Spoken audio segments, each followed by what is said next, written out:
Alhamdulillahi Rabbil Alamin, wala aqibatu lil muttaqin, wala udwana illa 'alal zalimin. Ashhadu an la ilaha illallah wahdahu la syarika lah, wa ashhadu anna Muhammadan 'abduhu wa rasuluhu sallallahu alaihi wasallam la nabiyya ba'dah. Ya ayyuhalladzina amanu taqullaha haqqa tuqatih wa la tamutunna illa wa antum muslimun. Amma ba'du, kaum muslimin yang dirahmati oleh Allah tabaraka wa taala. Mari kita bersyukur kehadirat Allah tabaraka wa taala yang telah memberikan begitu banyak nikmat kepada kita semua. Nikmat iman, nikmat Islam, nikmat bertauhid dan menjauhi segala bentuk perbuatan syirik. Kemudian salawat berserta salam kita hadiahkan buat Nabi kita tercinta Muhammad sallallahu alaihi wasallam dengan mengucapkan Allahumma salli ala Muhammad wa ala ali Muhammad kama sallaita ala Ibrahim wa ala ali Ibrahim innaka Hamidum Majid.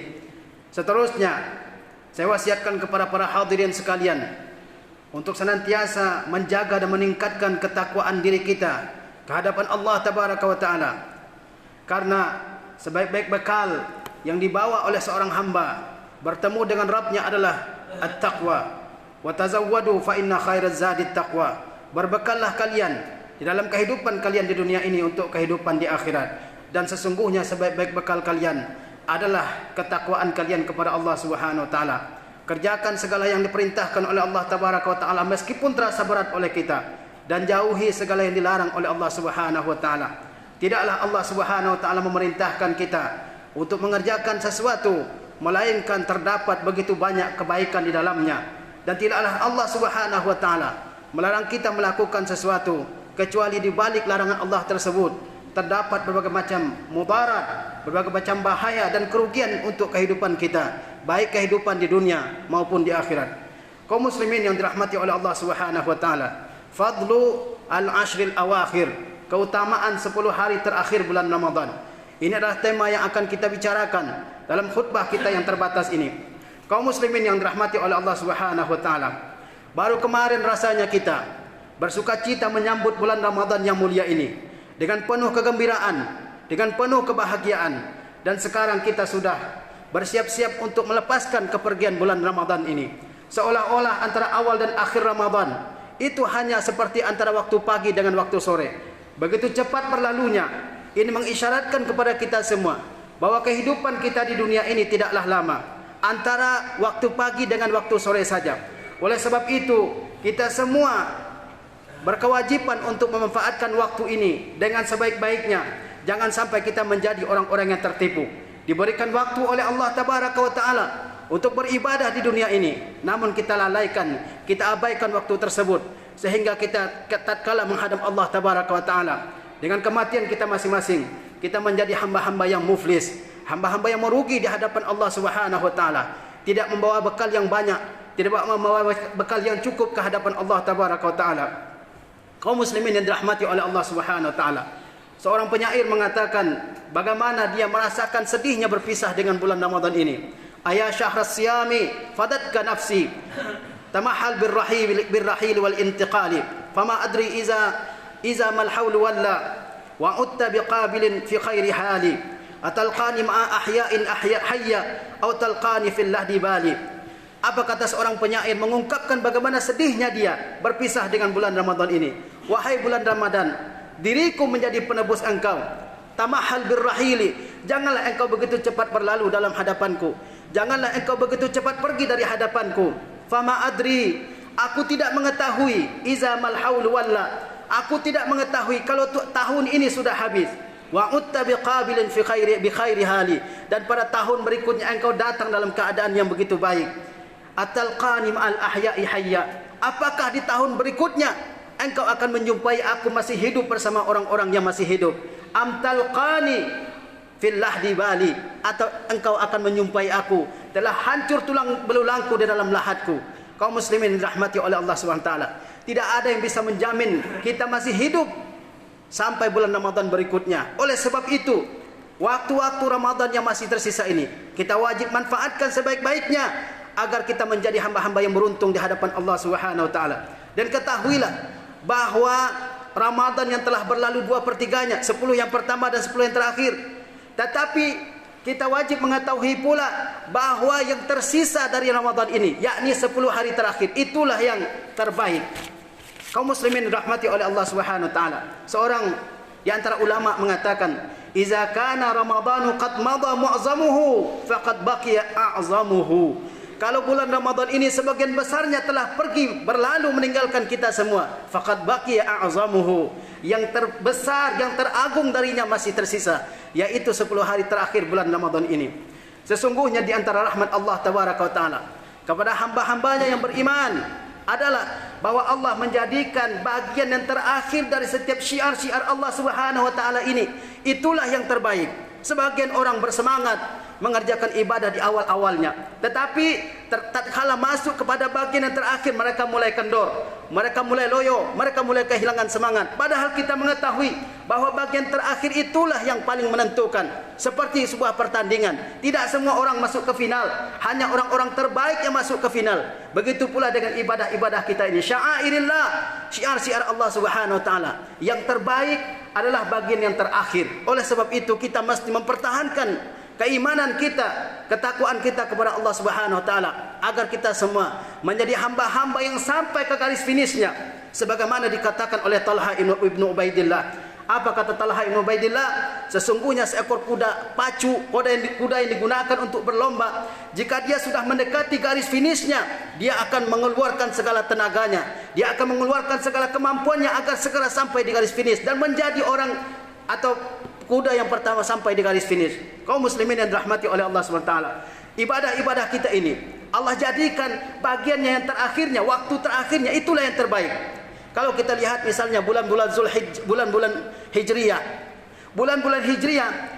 bulan-bulan terakhir itulah yang terbaik. Ada bulan Ramadan, ada bulan Syawal, ada bulan Zulqa'dah, ada bulan Zulhijjah. Itu adalah waktu-waktu yang terbaik. Pada bulan-bulan ini ada 2 hari, ada 2 ibadah yang utama. Ada 2 ibadah yang merupakan rukun-rukun Islam, yaitu berpuasa pada bulan Ramadan dan haji pada bulan Zulhijjah. 2 rukun utama di antara rukun-rukun Islam ini terdapat di akhir-akhir bulan Hijriah. Begitu juga dengan bulan Zulhijjah. 10 hari pertama bulan Zulhijjah yang paling utama adalah bagian terakhirnya, yaitu tanggal 9 dengan tanggal 10. Yang terdapat di situ hari Arafah dan hari An-Nahar, hari menyembelih hewan kurban. Begitu juga kalau kita lihat misalnya hari Jumat. Hari Jumat, di situ kata Rasulullah SAW, ada waktu mustajab, ada waktu dikabulkannya doa-doa hamba oleh Allah Subhanahu wa taala. Kapan waktu tersebut? Adalah di saat terakhir hari Jumat. Di saat terakhir hari Jumat mendekati maghrib, tatkala itulah datangnya waktu mustajab pada hari Jumat ini. Di saat orang semua sudah lengah, di saat orang semua sudah lalai dengan waktu tersebut, di saat waktu itulah Allah Subhanahu wa taala mengijabah doa hamba-hambanya pada hari Jumat. Begitu juga dengan malam.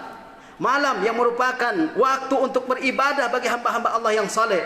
Ada waktu di mana Allah Subhanahu wa taala turun ke langit dunia dengan cara yang kita imani turunnya Allah Subhanahu wa taala, yang tidak bisa kita serupakan dengan turunnya makhluk, yang tidak boleh kita tolak hal tersebut karena dia berdasarkan kepada dalil yang sahih.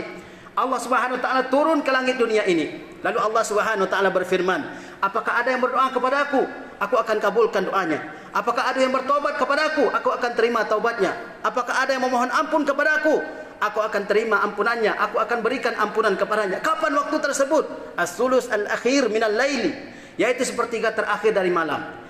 Begitu juga kalau kita lihat bahkan umur Nabi kita yang mulia Muhammad sallallahu alaihi wasallam. Beliau diberi umur oleh Allah Subhanahu wa taala 63 tahun, dan umur beliau yang terbaik adalah ketika 20 tahun terakhir setelah beliau menerima wahyu, risalah dan nubuah dari Allah tabaraka wa taala, di mana beliau Allah berikan wahyu untuk berdakwah, menyampaikan kalimat tauhid di hadapan manusia seluruhnya.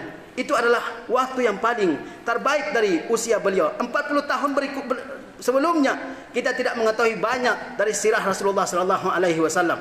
Tetapi 20 tahun berikutnya, detail-detail kehidupan beliau diceritakan, dikisahkan kepada kita semua.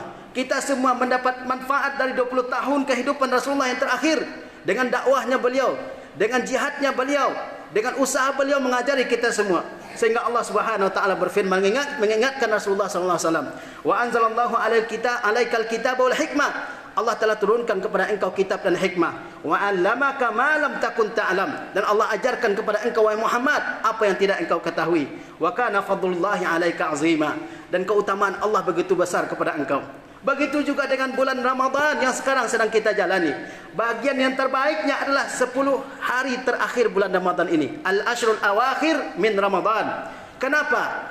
Karena di 10 hari terakhir bulan Ramadan ini terdapat suatu malam yang lebih baik daripada 1000 bulan, yaitu Lailatul Qadri.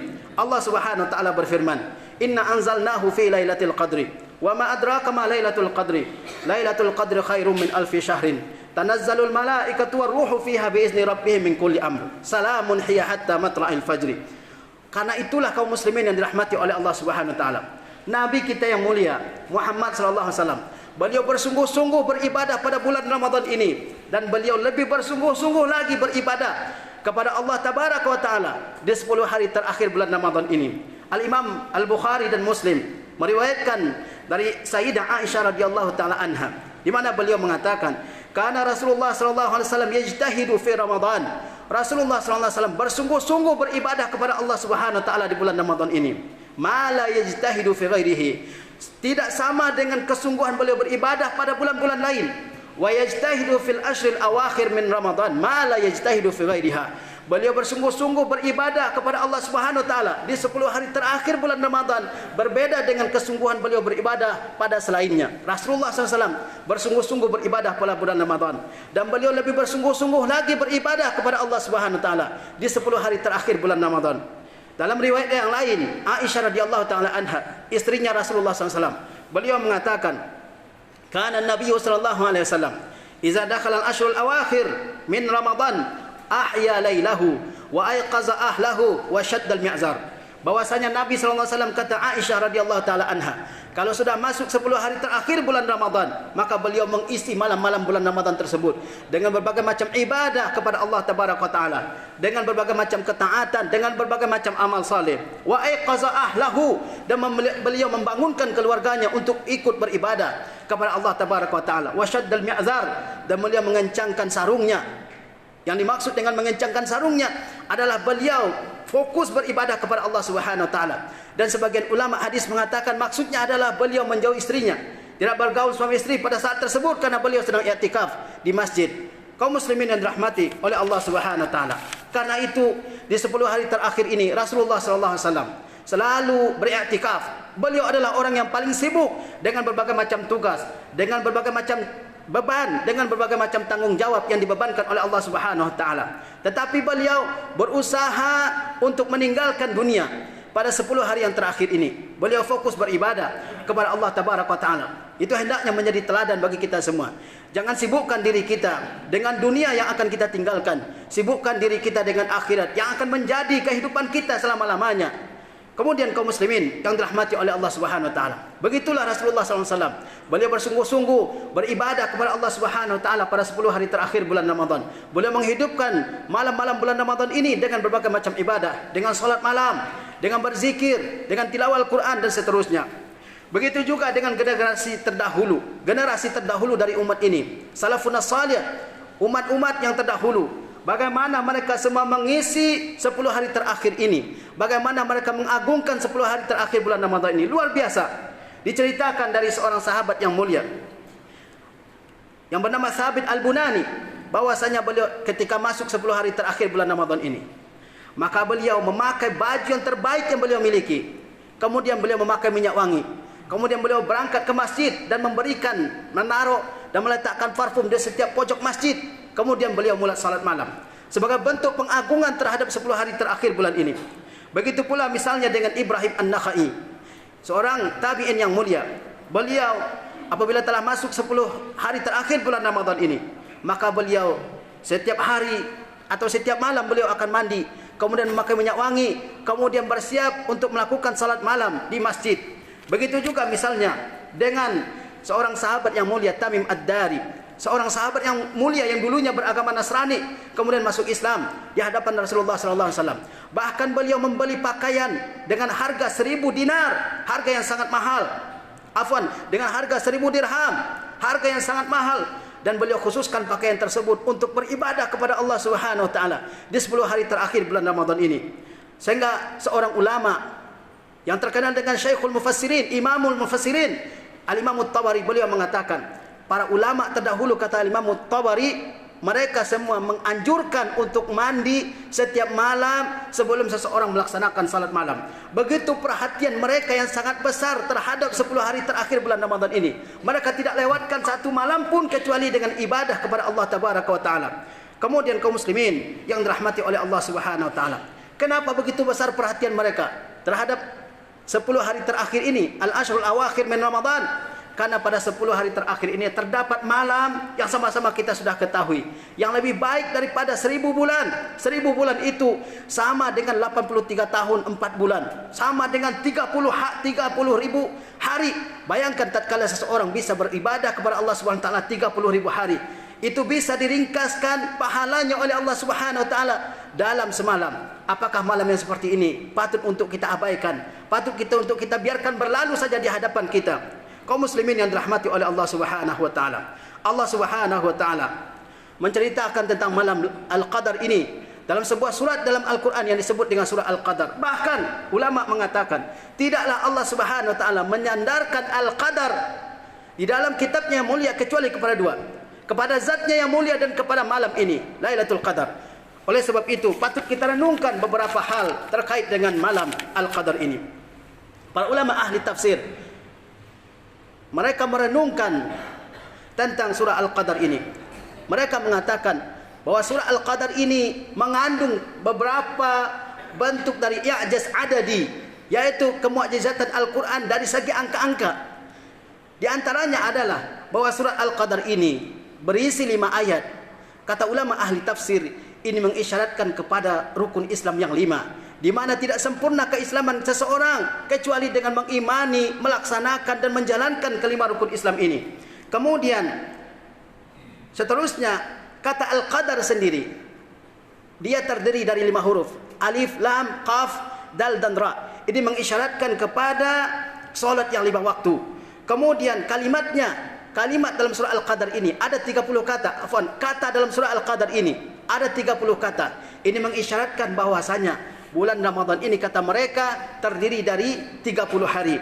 Kemudian dalam surah Al-Qadar ini ada 124 huruf. Ada 124 huruf. Ini mengisyaratkan bahwasanya surah Al-Quran itu terdiri dari 124 huruf yang awalnya diturunkan pada malam Al-Qadar ini. Bahkan kata mereka, kata Lailatul Qadri terulang dalam surat ini 3 kali. Dan jumlah hurufnya, kata Lailatul Qadri, jumlah hurufnya ada 9. Dan jika ada 3 kali disebutkan, dan 3 kali itu kalau dikalikan 3, maka jumlahnya adalah 27. Dari sini mereka mengambil suatu kesimpulan bahwa malam Qadar itu kemungkinan paling besarnya adalah pada malam 27. Bahkan kata mereka, kata hiya, salamun hiya, kata hiya itu urutannya dalam surah Al-Qadar ini adalah pada urutan ke-27, mengisyaratkan kepada kita suatu hal bahwa yang sangat mungkin untuk terjadinya malam Qadar itu ada pada malam 27 yang tadi malam sudah kita lewati. Mudah-mudahan Allah Subhanahu wa taala menjadikan kita termasuk di antara umat, di antara hamba-hamba yang mendapatkan karunia, mendapatkan malam Lailatul Qadar. Kemudian kaum muslimin yang dirahmati oleh Allah Subhanahu wa taala, kenapa disebut dengan Al-Qadar? Kenapa disebut dengan malam Lailatul Qadar? Ada ulama yang mengatakan bahwa Al-Qadar itu artinya sesuatu yang mulia. Kita mengatakan dalam bahasa kita, dia memiliki kadar sekian, artinya dia memiliki harga sekian. Dia memiliki kedudukan sekian. Tidak ada kadarnya, artinya tidak ada harganya. Maka malam Lailatul Qadar itu artinya malam yang penuh dengan harga, malam yang berharga, malam yang penuh dengan kemuliaan, malam yang penuh dengan keagungan. Di mana pada malam Qadar tersebut Allah Tabaraka wa taala mulai menurunkan kitabnya Al-Qur'anul Karim ke dalam hati Nabi SAW yang mempunyai qadar, yang mempunyai kedudukan dan kemuliaan Muhammad SAW. Dibawa oleh malaikat yang mempunyai qadar, yang mempunyai kedudukan, yang mempunyai keagungan, Jibril alaihissalam. Untuk siapa? Untuk kita umat yang memiliki qadar, yang memiliki kedudukan, yang memiliki keagungan di antara umat-umat lain. Kuntum khaira ummatin ukhrijat linnas. Kalian adalah umat terbaik yang dikeluarkan untuk semua manusia. Kepada di mana diturunkan? Di tempat yang memiliki kedudukan, yang memiliki qadar, di Makkah, tempat yang begitu diagungkan dalam agama kita. Ini adalah alasan pertama kenapa disebut dengan Al-Qadar. Ulama yang lain mengatakan bahwa disebut dengan Lailatul Qadar karena pada malam tersebut Allah Subhanahu wa taala mentakdirkan apa yang akan dialami oleh hamba dari tahun tersebut sampai tahun berikutnya. Al-Qadar sama dengan takdir dalam bahasa kita. Dan ini ada ayat yang menguatkannya, yaitu dalam surah Ad-Dukhan, Hamim wal kitabil mubin inna anzalnahu fi lailatin mubarakah inna kunna munzirin fiha yufraqu kullu amrin hakim. Hamim wal kitabil mubin, dengan kitab, demi kitab yang jelas. Inna anzalnahu fi lailatin mubarakah, sesungguhnya kami menurunkannya pada malam yang diberkahi. Inna kunna munzirin, sesungguhnya kami benar-benar memberikan peringatan. Fiha, pada malam tersebut, yufraku, dipisah-pisahkan, kullu amrin hakim, dipisah-pisahkan kullu amrin hakim, dipisah-pisahkan setiap perkara yang memiliki hikmah. Di sini ulama mengatakan bahwa Lailatul Qadar disebut demikian karena pada malam tersebut Allah Subhanahu wa taala menentukan takdir hamba-hambanya. Apa yang akan terjadi mulai dari tahun tersebut sampai tahun berikutnya. Para ulama mengatakan bahwa takdir tersebut penulisannya ada 3 macam. Yang pertama, kitabah azaliyah. Yang kedua, kitabah umuriyah. Dan yang ketiga, kitabah hauliyah sanawiyah. Kitabah azaliyah yaitu Allah Subhanahu wa taala telah menentukan segala sesuatu yang akan terjadi di alam ini sejak zaman azali. Sebagaimana hadis Rasulullah SAW mengatakan, Innallaha kataba maqadira khalaiq qabla an yakhluqa samawati wal ardu bi 50,000 sana. Bahwasanya kata Rasulullah SAW, Allah telah menuliskan takdir seluruh makhluk sebelum menciptakan langit dan bumi 50,000 tahun sebelumnya. Allah Subhanahu wa taala telah takdirkan semua takdir makhluknya. Ini disebut dengan takdir azali. Kemudian ada takdir umuri, takdir yang berkaitan dengan umur seseorang. Ini terjadi tatkala seseorang ditiupkan ruhnya ke dalam perut ibunya. Rasulullah SAW bersabda dalam hadis yang diriwayatkan oleh Ibnu Mas'ud yang dikenal dengan hadis As-Sadiqul Masduq. Apa kata Rasulullah SAW? Inna ahadakum la yujma'u khalqahu fi batni ummihi 40 yawman nutfatan, summa 40 yawman alaqatan, summa 40 yawman mudghatan. Fayursalu ilaihi malakun fayu'maru bikatbi rizqihi wa ajalihi wa syaqiyyun aw sa'idun. Kata Rasulullah SAW, sesungguhnya seseorang itu disempurnakan penciptaannya di dalam perut ibunya adalah dia berumur 40 hari sebagai nutfah, sebagai sperma. Kemudian berumur 40 hari sebagai alaqah, sebagai gumpalan darah. Kemudian 40 hari sebagai gumpalan daging. Lalu Allah Subhanahu wa taala mengutus malaikat kepada janin yang ada di rahim tersebut. Lalu malaikat tersebut diperintahkan untuk mencatat rezeki hamba tersebut.